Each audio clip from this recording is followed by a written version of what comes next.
네, 안녕하세요. 네, 이번에는 그 근로계약서하고 이제 급여 명세서와 같은 이제 그 일반적인 노동법 영역에 대해서 설명을 드려보도록 할게요. 자, 이번 주제는 근로계약서하고요. 그 급여 명세서거든요.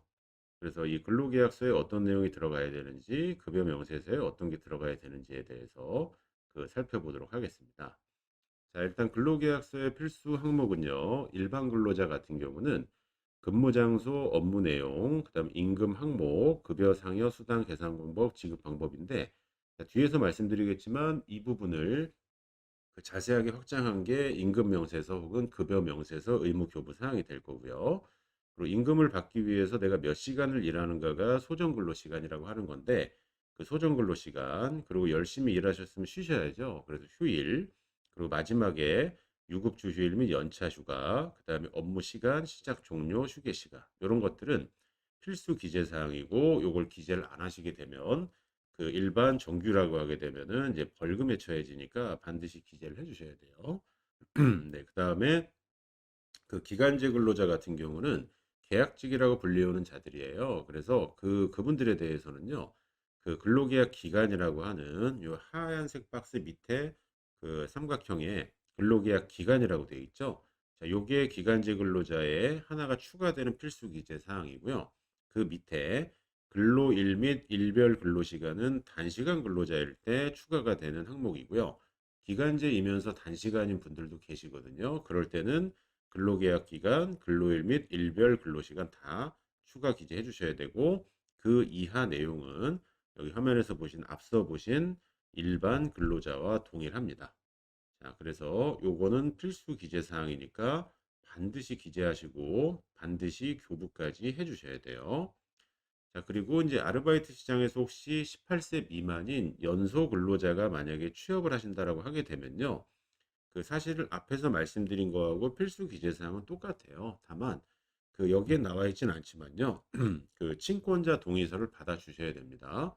그리고 법정 근로 시간이 일반 어떤 성인들은 40시간이지만 이분들은 35시간이에요. 그리고 이제 하루에 허용되는 연장 근로 시간도 1시간밖에 안 되고 일주에 6시간만 이렇게 사용할 수 있습니다. 물론 이제 뭐 현실적으로 그걸 지키기는 쉽진 않지만 이제 법적으로는 앞서 보신 일반 성인 근로자하고 약간 차이가 있습니다. 자, 그리고 근로계약서 관련된 주의사항은요, 업무 시작 전에 작성 완료하시는 게 좋고요.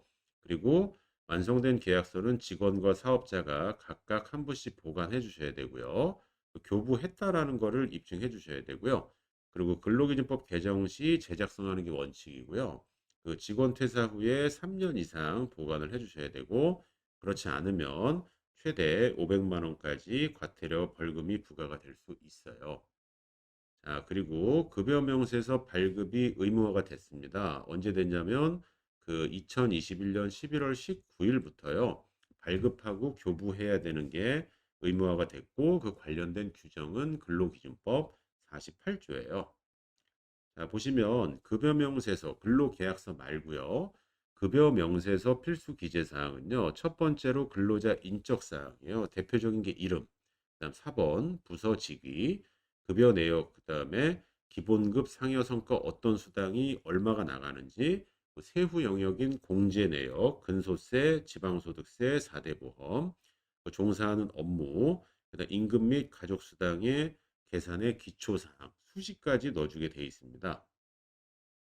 그래서 그 이 지금 급여 명세서 필수 기재 사항은 굉장히 여러 가지가 있는데 특히 지금 화면에서 보시는 근로 일수 말고요. 근로 시간 수, 그다음에 그 밑에 있는 연장, 야간, 휴일 근로 시간 수가 되게 그 꼭 기재가 돼야 되는 사항이고 이것 때문에 약간 좀 그 고민이 많이 되실 수 있어요. 그래서 이 연장, 야간, 휴일에 대한 개념은 어렴풋이는 아마 알고 계실 거예요. 근데 법에서 얘기하는 연장은 이제 정한 시간을 그 일을 다 했는데 퇴근하지 못하는 시간이고요. 보통 8시간을 초과하는 시간이고 야간 근로는 밤 10시부터 다음날 공 6시까지의 시간이고요.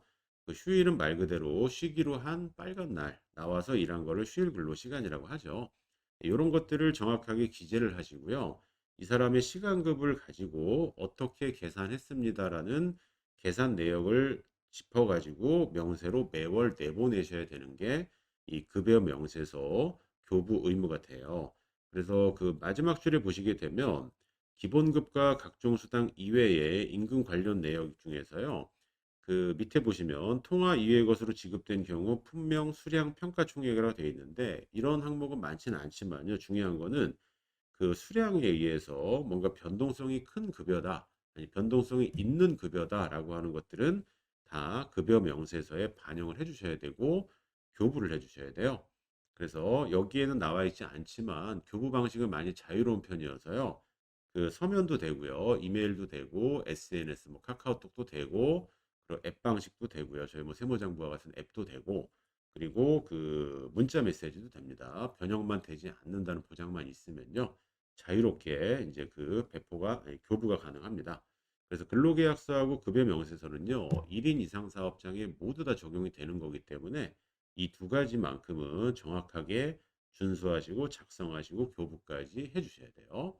자, 여기까지가 근로계약서와 급여 명세서에 관련된 사항이었습니다.